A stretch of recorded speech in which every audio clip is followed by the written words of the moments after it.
in lesson 78, part 14, we continue to look at the questions true or false. Reverting back to Alex Hayes' lovely book, one of the most telling drawings is on page 131. And on the left hand side, we can see a shot being hit and the downswing motion through impact, the knees are flexed. This would remind you very much of Tom Watson or Paul Way, the young British golfer who was great in his time, made the Ryder Cup. And here's the left leg braced at impact.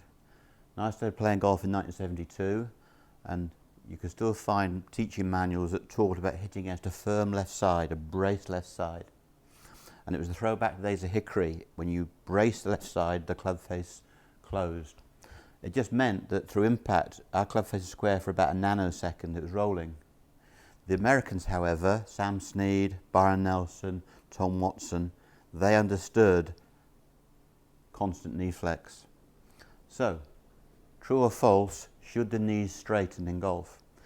And basically, it's false. They don't have to straighten. There may be occasions when the legs do straighten, certain points in the swing, but essentially the moment your knees are straightening dramatically in the swing, you're probably out of plane, or you're not in your ideal swing plane. So I'm going to demonstrate that for you.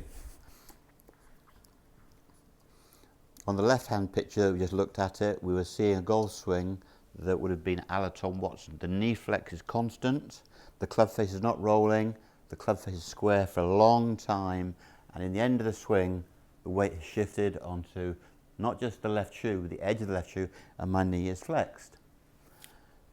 Now, why is that? Why did the Americans develop that? Well, they didn't start playing golf until the 1890s, and when they did start playing, they had clubs with hickory shafts. But also they had the baseball tradition, and they didn't play with hickory as long as we did. We played with hickory for centuries, but steel shafts became available in the early 20s. They weren't made legal until 1930, but there are steel shafts in the 20s, and they didn't have chrome, they had Bakelite on them to look like wood. So culturally, the Americans developed a golf swing, and again they had the bigger golf ball, that they did this through the ball, and the Brits were doing this. And for decades they just thrashed us in the Ryder Cup.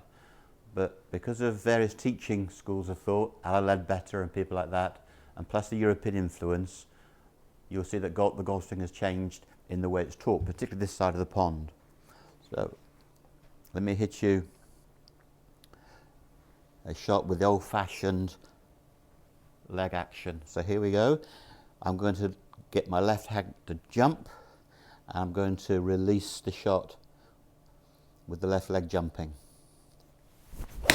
You see my left leg is stiff, pulled the shot into the 17th hole at St Andrews, but leg was jumping. If I want to drive the ball low, strongly, with full mass, I will load my right knee to reflect and I will deliver, and because I'm driving this way, my legs will roll and go through. So this would be more like the American leg action of the 70s and 60s. Here we go, load and through. Get a stronger, better shot. You can see that I finished, and finished on a flexed left knee. Again, where does knee flex come from? If my posture's good and I rotate in plane, then yes, my knee moves back a little bit, but it hasn't locked. When I do it on inclined plane, it moves back a little bit, but it hasn't locked. Again, going for it at impact, I might be up on my toes, tiptoes. For a nanosecond, the leg looks straight, but then it goes back to being flexed at the end. I don't want you thinking about your knee flex. It's something that happens instinctively. If you've got good grip and posture and load your left shoulder, then you get the right amount of knee flex. Straight, soft, too much. We recognise that a 6-iron will give us a hint of knee flex. If the delivery is strong and through the ball, the knee stay flexed, we finish this way. However, if the leg jumps out of the way, we're tempting Providence, we can hit pulls and pushes. As a youngster, I hit the ball like this and my left leg jumped. You see a lot of female golfers, they still do it, on their toes at impact. And that's fine because it's athletic and it's moving. And if I tell you about knee flex, again, you've got lots of choice. I'm sure there's great players out there that have quite straight legs at part in their swing, but in broad terms, if we go back through history, we look at Byron Nelson, Ben Hogan, Tom Watson, the constant knee flex was something that we came to understand in the mid to late 70s. And that is when the fortune of the Ryder Cup team started to shift.